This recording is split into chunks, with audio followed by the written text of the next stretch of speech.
Fala galera, beleza? Professor Gusta de Biologia. Você sabia que alergia ao leite e intolerância à lactose não são a mesma coisa? A intolerância à lactose, tão famosa, nada mais é do que uma incapacidade ou uma dificuldade em digerir e quebrar a lactose, que é o açúcar do leite, é um carboidrato. Já a alergia ao leite é uma reação imunológica às proteínas do leite. Então uma coisa não tem nada a ver com a outra, o tratamento é diferente e a deficiência é diferente. Intolerância à lactose é muito comum, muito famosa, normalmente se desenvolve com o passar da vida. É mais difícil crianças com intolerância à lactose. Mas à medida que a gente vai envelhecendo, nós vamos perdendo a capacidade de digerir a lactose pela falta de uma enzima chamada lactase. Lactose, carboidratos, açúcares são assunto dessa nossa aula. Então, vem comigo que a gente precisa conhecer bem o que são carboidratos, quais são os principais exemplos e as principais funções dentro do nosso organismo. Para começar, eu quero que você lembre que açúcar é um sinônimo de carboidrato. Então, quando fala açúcares, carboidratos são a mesma coisa, assim como glicídios, e aí eu quero que você não confunda com glicerídeos. Presta atenção, glicídios são açúcares, são carboidratos. Glicerídeos é uma classe de lipídios, tá? É fácil de confundir, mas então toma cuidado. Hidratos de carbono. Por que esse nome, hidratos de carbono? Porque basicamente os carboidratos, de uma forma geral, são formados por átomos de carbono, de hidrogênio e de oxigênio. Carbono, hidrogênio e oxigênio, geralmente assim que são simplificados, resumidos, descritos os carboidratos. Quando fala em carboidratos, você sabe, a gente pensa logo em massa, né? Então aqui pães, macarrão, arroz, tudo isso tem muito carboidrato. Açúcares no geral, doces, mas nos frutos também temos muitos carboidratos, temos açúcares nos frutos. Uma pessoa que tem diabetes, por exemplo, mellitus, que não pode abusar do açúcar, não pode abusar de fruta. Ai, eu vou ser saudável, eu tenho diabetes, então eu vou parar de comer brigadeiro, mas eu vou me entupir de fruta. Não, não pode, porque as frutas têm muito açúcar. Umas mais, outras menos, mas tem bastante. Então vamos lá. Quando fala em carboidrato, eu queria que você lembrasse, primeira função que vem à cabeça é essa, energética. Porque você produz energia no organismo quebrando carboidratos. As ligações deles são altamente energéticas e quando você quebra aquilo, consegue transferir aquela energia para moléculas de ATP. A respiração celular, por exemplo, usa a glicose para produzir essa energia. Mas vários carboidratos, eles são estruturais, então eles formam estruturas no corpo e não servem simplesmente para produzir energia. Vamos falar um pouquinho desses carboidratos, quais são energéticos, quais são estruturais, as classes e as principais funções? Bora lá então. Os carboidratos são classificados, são divididos de acordo com o tamanho, quantidade de carbonos, podemos dizer assim. O menor grupo deles é o dos monossacarídeos, são os glicídios mais simples, entre 3 e 7 carboninhos na sua molécula. Normalmente, os monossacarídeos são descritos por essa fórmula, CnH2ON, onde esse N é o número de carbonos. Tem um monossacarídeo que eu tenho certeza que você sabe qual é a fórmula, você vai me dizer, eu nem estou ouvindo a sua resposta, mas eu quero que você fale em voz alta, só para você mesmo ouvir aí.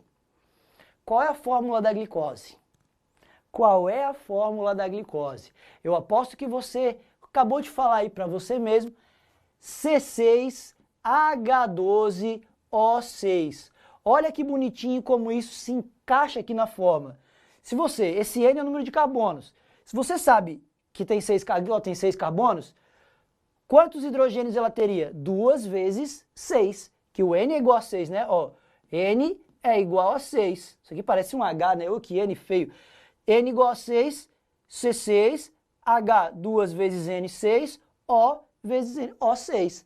Então essa é a fórmula que vale para quase todos os monossacarídeos. Esses monossacarídeos têm grupos. Se eles têm 3 carbonos, 4 carbonos, 5 carbonos, 6 carbonos, então tá lá, ó, 3 carbonos, são as trioses. 4 carbonos, responde para mim aí. Tetroses, 5 carbonos. Pentoses, olha, já vou falar um pouquinho sobre essas pentoses aqui que são bem famosas. 6 carbonos. Hexoses, olha aqui, ó, a glicose é uma hexose. 7 carbonos, heptoses. De 3 a 7 carbonos esses monossacarídeos. Claro que alguns monossacarídeos merecem destaque, merecem a sua atenção, merecem todo o seu carinho e o seu amor. Quais são eles? Pentoses e hexoses. Pentoses, olha que lindas! Ribose e desoxirribose. Você certamente já ouviu falar dessa duplinha genial. Tem uma diferençazinha só aqui, ó, a desoxirribose não tem um oxigêniozinho aqui do lado que a ribose tem, enfim, mas isso não é a principal. Quero que você saiba onde a gente encontra a ribose e desoxirribose. A ribose e desoxirribose, elas são encontradas nos nucleotídeos. Nucleotídeos é quem formam DNA e RNA. No nucleotídeo você tem uma base nitrogenada, lembra? Adenina, timina, citosina, guanina, uracila. Você tem um fosfato e uma pentose, um açúcar de 5 carbonos, que no caso do DNA é a desoxirribose, por isso o nome DNA, ácido desoxirribonucleico. E o RNA é ácido ribonucleico, porque a pentose é uma ribose. Então fica atento às pentoses, ribose, desoxirribose, você encontra no RNA e DNA. Um outro grande destaque são as hexoses. Açúcares de 6 carbonos são energéticos. Aqueles ali, ribose, desoxirribose, eram estruturais. Aqui são energéticos. Você usa isso para produzir energia. Os três têm a mesma fórmula, C6H12O6. O que muda são as posições ali das ligações químicas. O que muda é a parte química, estrutural dessas moléculas, mas todas são hexoses usadas para produzir energia. Galactose mais glicose vai formar um açúcar. Frutose mais glicose vai formar um outro açúcar. Duas glicoses juntas formam um outro, é o que a gente vai ver agora. Antes de passar para lá, lembra que eu falei que quem tinha ali diabetes, mellitus, não podia abusar dos frutos?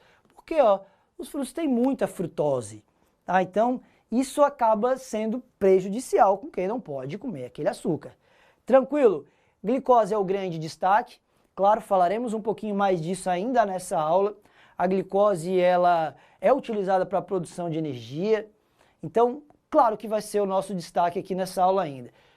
C6H12O6, acho bastante importante você lembrar dessa forma, se é que já não lembra, né? Porque você já é ciscador, já estudou bastante, talvez lembre do C6H12O6.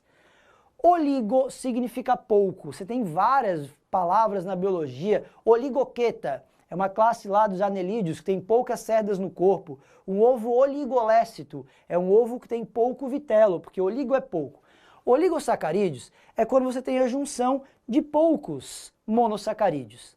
Só que dentro dos oligosacarídeos, aquele que de fato vai cair nas suas provas são os disacarídeos. E aí não é difícil de você lembrar que é a união de 2 monossacarídeos.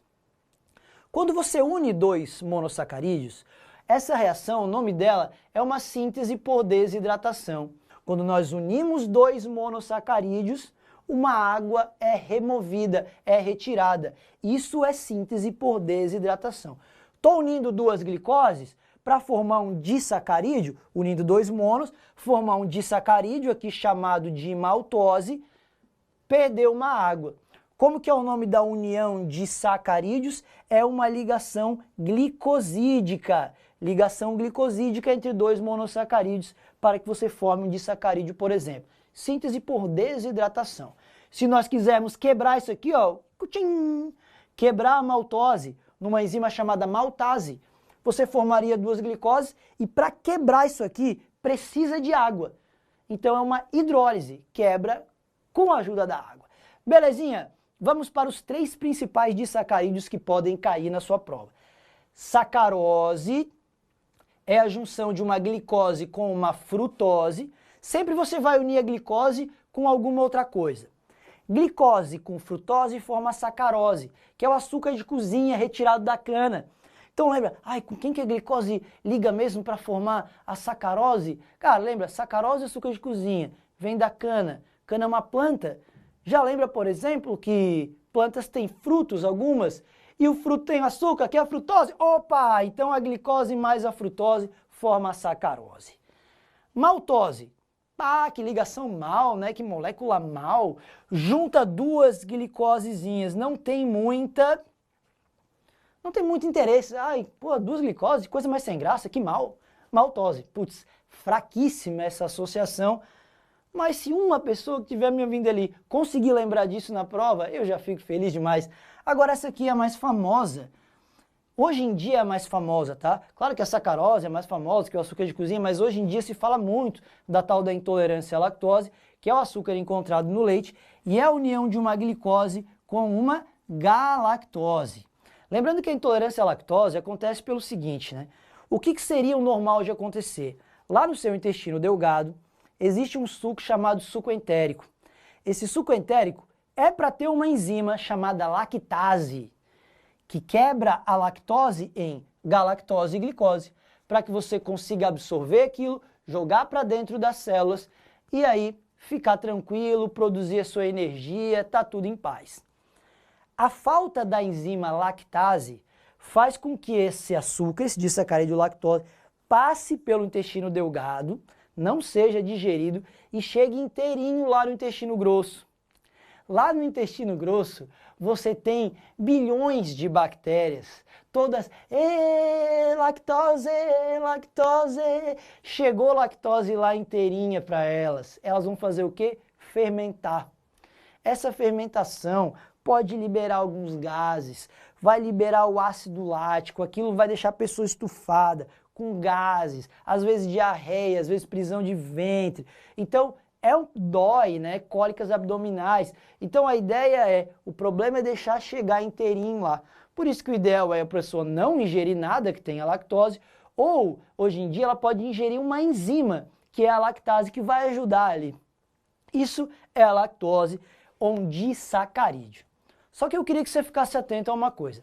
Para as questões de biologia, monossacarídeo, ribose, desoxirribose e glicose, esses três, e os polissacarídeos, isso que mais cai. Polissacarídeo cai demais, tá? Demais mesmo. E a gente vai precisar entender os principais e as suas funções. Então vem comigo. Polissacarídeo, ele é formado por centenas ou milhares de monossacarídeos. Então são moléculas grandes, tá? Unidas quimicamente, são macromoléculas. A gente tem que quebrar aquilo ali no nosso sistema digestório para poder aproveitar. E são várias uniões de alguns monossacarídeos, principalmente glicose. E você pode, em alguma questão mais cabeluda, mais cascuda, ouvir até falar em alfa-glicose e beta-glicose. Isso vem da química também, da posição. Olha assim, ó, onde é que está OH aqui, olha onde é que está OH ali. Caramba, professor, mudou a minha vida saber que existe a alfa-glicose e a beta-glicose. Eu sei que talvez não tenha mudado a sua vida, mas é só para que você entenda isso aqui, ó. Esses polissacarídeos mais famosos, a gente vai ver o amido, que é um polímero de alfa-glicose, o glicogênio, que também é um polímero de alfa-glicose, a celulose, que é um polímero de beta-glicose, e a quitina, que é um polímero, olha que nome lindo, de N-acetilglucosamina. Vamos falar agora de cada um deles, não precisa se preocupar. Mas é muito rápido, eu não entendi. Calma, eu vou falar de cada um desses polissacarídeos, porque eles são relevantes para as questões demais. E a gente vai ver que eles são gigantes, são grandes, formados pela junção de várias glicoses. A não ser a quitina, que vai ter uma peculiaridade bem interessante, que poucas pessoas lembram, e aí quando a questão pergunta, ó, derruba quase todo mundo, mas você que é ciscadora, você que é ciscador, não vai cair nessa pegadinha. Mas vamos lá então. Os polissacarídeos, eles podem ser energéticos ou eles podem ser estruturais. Eu quero muita atenção aqui, porque às vezes as questões trocam isso.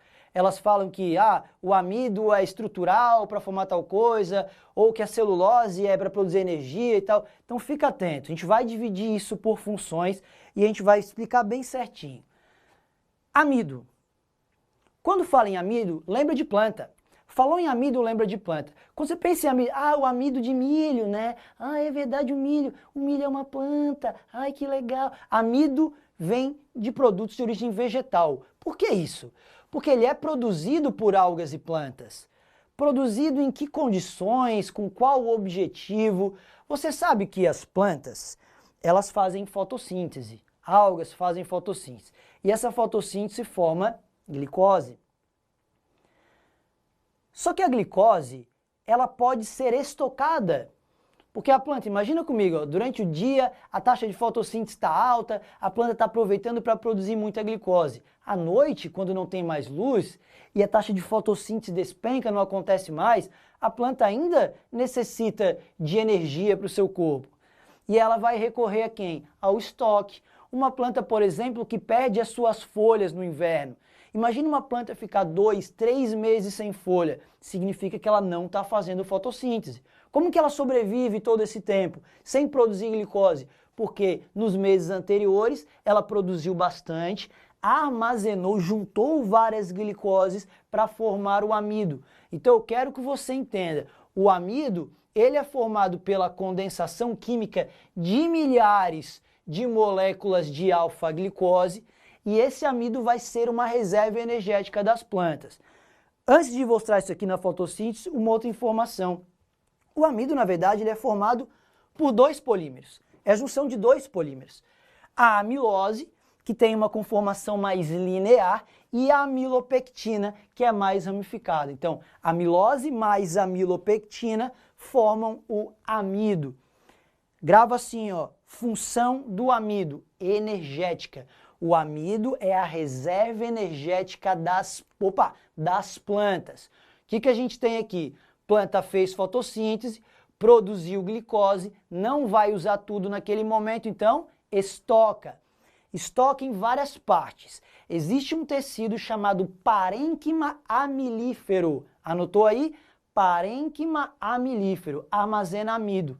Esse parênquima pode ser encontrado em várias partes da planta, mas algumas plantas, por exemplo, armazenam o amido em raízes, como a cenoura. Cenoura é uma raiz, cenoura, beterraba, aipim, mandioca, ali, batata doce, são raízes chamadas raízes tuberosas, raízes que armazenam amido. Professor, o que a batata inglesa está fazendo ali em cima? Porque a batata inglesa também é uma estrutura que armazena amido, mas a batata inglesa é um caule chamado tubérculo. Então o caule tubérculo serve para armazenar amido, a raiz tuberosa também serve para armazenar amido. Amido, substância, o polissacarídeo de reserva energética das plantas. E o glicogênio? Glicogênio é o polissacarídeo de reserva energética dos animais e dos fungos. Olha a informação ciscadora para você. Fungo cai bastante nas provas. Então fica atento que o glicogênio é o nosso polissacarídeo de reserva energética, não o amido, que é o amido das plantas, só que os fungos também fazem seu estoque de glicose na forma de glicogênio. Então ele vai ser produzido pela maioria dos animais, incluindo a nossa espécie, e ele é utilizado como reserva energética. Uma outra informação que eu acho que é muito relevante. Quando as questões perguntarem em que locais do corpo a gente estoca esse glicogênio, que imagina o seguinte, você foi ali bater um rangão no almoço, comeu bastante, vai digerir e aquilo vai jogar muita glicose no sangue. Você vai correr uma maratona depois do almoço? Não vai. Então aquela glicose não vai ser usada logo na sequência, não está gastando muita energia. O corpo, pensando em poupar aquilo, a gente vai estocar, glicose não é liberada assim, você vai armazenar na forma de glicogênio. E onde é esse armazenamento? Músculo e fígado. Lembra disso? Anota, músculo e fígado. Então olha só o que vai acontecer. Você comeu, digeriu, tá ali esses pontinhos branquinhos aqui, o açúcarzinho, tá? Aqui, ó, olha o açúcarzinho no sangue.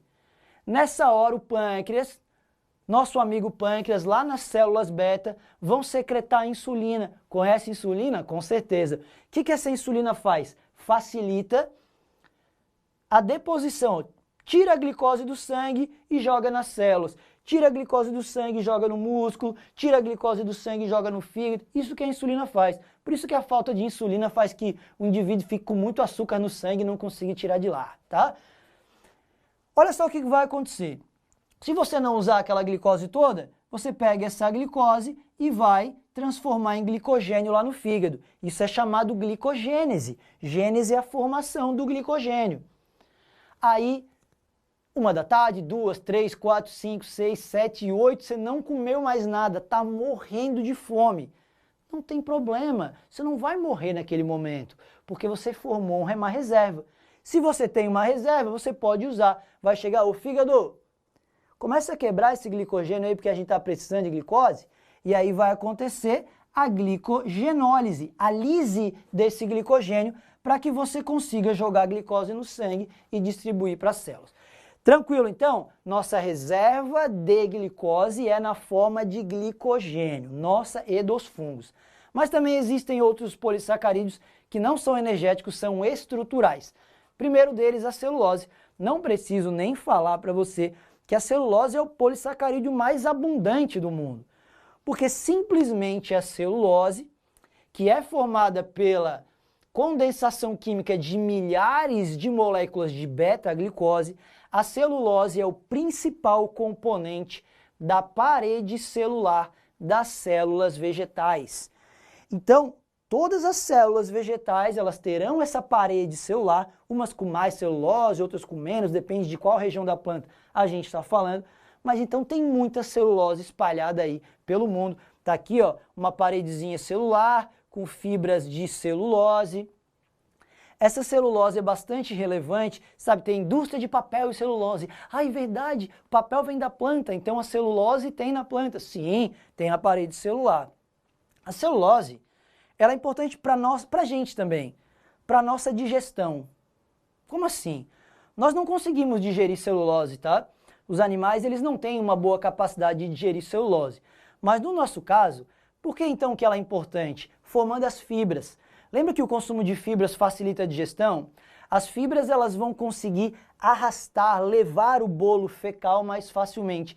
Então isso melhora o fluxo e melhora a tua digestão, facilita movimentos peristálticos, faz você fazer cocô regularmente, ficar com o intestino mais saudável. Por isso que é legal o consumo de fibras. Mas, tudo bem, nós não digerimos celulose, mas tem animal que come planta o dia inteiro. Então, algum mecanismo para digerir essa celulose ele precisa ter. Como os animais não digerem, eles vão contar com a ajuda de alguém lá dentro do seu trato digestório. É o caso dos ruminantes. Os ruminantes, lá no seu rumen, eles têm vários micro-organismos, como bactérias, por exemplo, que digerem a celulose. Elas têm uma enzima chamada celulase, para quebrar a celulose ali dentro e conseguir entregar esse açúcarzinho. Em troca, claro, elas ganham o abrigo, o espaço, alguns nutrientes. É um mutualismo bastante interessante. Os ruminantes têm isso principalmente com bactérias. Os cupins, que comem madeira, que também tem celulose, é planta, têm uma associação com protozoários ali que digerem celulose para eles. Beleza? Animais não são capazes de digerir, mas alguns têm associações com outros organismos que sim têm a tal da celulase. E a quitina, para a gente fechar, porque a gente precisa falar da quitina, afinal de contas, a quitina é um polímero diferentão, cadeia longa de N-acetil-glucosamina, ou glicosamina, e eu quero que você preste atenção em uma coisa. Tá vendo isso aqui, ó? Lembra que eu falei lá no início que os carboidratos eram formados por carbono, hidrogênio e oxigênio? CHO. Tá vendo que tem um nitrogêniozinho intruso ali, ó? Sim, galera. A quitina tem nitrogênio, então não é pegadinha se a questão falar isso, tá? Que a quitina é um polissacarídeo que possui nitrogênio na composição. Tá correto, correto, não cai mais nessa, não acha que é enrolação da questão porque não é. Onde é que a gente encontra a quitina? Ela é insolúvel em água, e isso é importante porque forma ali o exoesqueleto dos artrópodes, importante para a conquista do ambiente terrestre. Os artrópodes, filo mais abundante de todo o reino animal, têm um exoesqueleto, uma carapaça, constituída principalmente de quitina. Além do exoesqueleto dos artrópodes, a parede celular dos fungos, o bico cornular dos cefalópodes e a rádula dos moluscos, que é uma espécie de língua usada para raspar. Então olha onde é que é encontrada essa quitina. Está aqui um processo de equidise, né? Muda o equidise, essa cigarra abandonando o exoesqueleto antigo. Lembra que eu falei para você que a glicose é o grande destaque? Queria só para fechar essa aula que você entendesse muito bem isso. A glicose é a chave de tudo. A fotossíntese, ela serve para produzir glicose, por exemplo. E por que a planta precisa produzir a glicose dela? Porque a glicose é quebrada lá na célula, numa reação chamada de respiração celular, para que seja produzida ATP. É a glicose que vai nos fornecer a energia para formar ATP. Então todo mundo precisa daquilo. A planta tem uma vantagem, porque ela produz a própria glicose que a mitocôndria dela vai usar. Nós que somos heterotróficos temos que consumir aquele açúcar, consumir aquela glicose. Mas está aqui a importância. Associa com cloroplásto que forma a glicose, com mitocôndria que vai quebrar, associa processos de produção de energia. Isso é que um carboidrato, dessa forma que um carboidrato normalmente pode ser cobrado numa questão para você. E aí é isso que eu estava falando. No fim das contas, toda a cadeia alimentar precisa disso. Ela é sustentada por um produtor, que é uma planta, que vai produzir a glicose para ela mesma, formar a sua biomassa, formar o seu corpo. E todo mundo aqui que é só consumidor vai depender desse produtor produzindo, porque todo mundo precisa de energia. Se você não consegue produzir glicose, vai comer pronta, que é o caso do consumidor primário, secundário, terciário e por aí vai. Então é por isso que todos precisamos de carboidratos, para que o organismo tenha energia. Aí eu quero ver se você entendeu mesmo. Vamos para um exercíciozinho, Joe. Os polissacarídeos são macromoléculas de carboidratos, polímeros com centenas a milhares de monossacarídeos, unidos por meio de ligações glicosídicas. Sobre os polissacarídeos são feitas as seguintes afirmações. Amido é um polissacarídeo de armazenamento encontrado nos animais. Não, amido é nas plantas. Os vertebrados armazenam glicogênio, principalmente nas células do fígado e do músculo. Sim! O exoesqueleto dos artrópodes é formado por quitina, que é um polissacarídeo com função estrutural. Sim! A celulose é um polissacarídeo estrutural encontrado como principal componente da resistente parede celular que circunda as células dos animais. Não! Falso! Então você tem falso, verdadeiro, verdadeiro e falso. E é isso que ele pergunta, VOS. Falso, verdadeiro, verdadeiro, falso, gabarito, alternativa C. Galera, carboidratos são importantes, seja para produzir energia, seja de maneira estrutural, monossacarídeo, disacarídeos ou polissacarídeos. Tranquilo? Eu espero que sim, eu espero que você tenha entendido. Foi um grande prazer mais uma vez, abraço e até a nossa próxima aula.